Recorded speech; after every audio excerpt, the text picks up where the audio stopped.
2009년 2월 10일 우주에서 최초로 교통사고가 발생했습니다.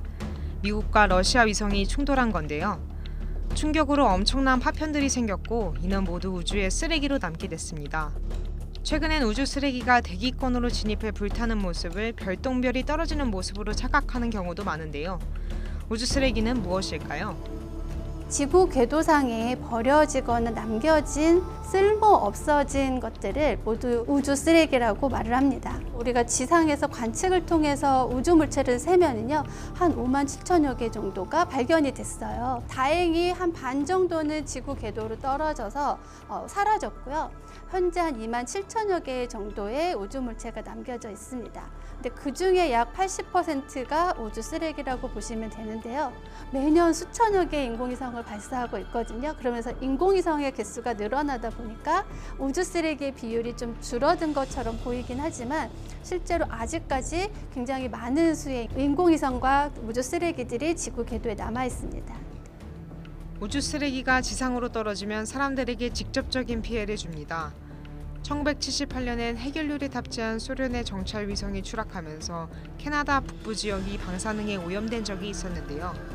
문제는 지구로 떨어지는 우주 쓰레기의 양이 증가하고 있다는 거죠.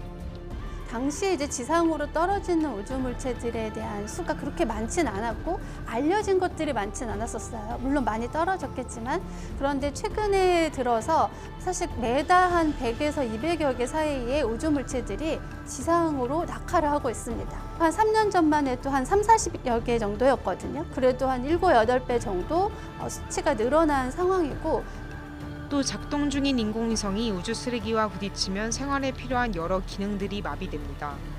점점 쌓여가는 우주 쓰레기에 대한 대책이 필요한 상황인데요.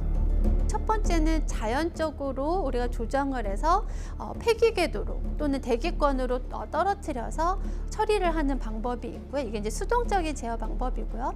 두 번째는 능동 제어 방법이라고 해서 청소 위성을 만드는 거죠. 실제로 우주로 위성을 보내서 그 타겟이 되는 우주 쓰레기를 직접 수거하는 방법입니다. 그렇다면 우주 쓰레기에 대한 책임은 누구에게 있을까요? 네, 우주 쓰레기에도 다 주인이 있습니다. 10cm 크기보다 큰 우주 물체들, 인공 우주 물체들을 하나하나 세는데 이 하나하나 셀 때 어떤 것도 파악을 하냐면요. 이 우주 물체가 어디서부터 온 파편인지도 파악을 합니다.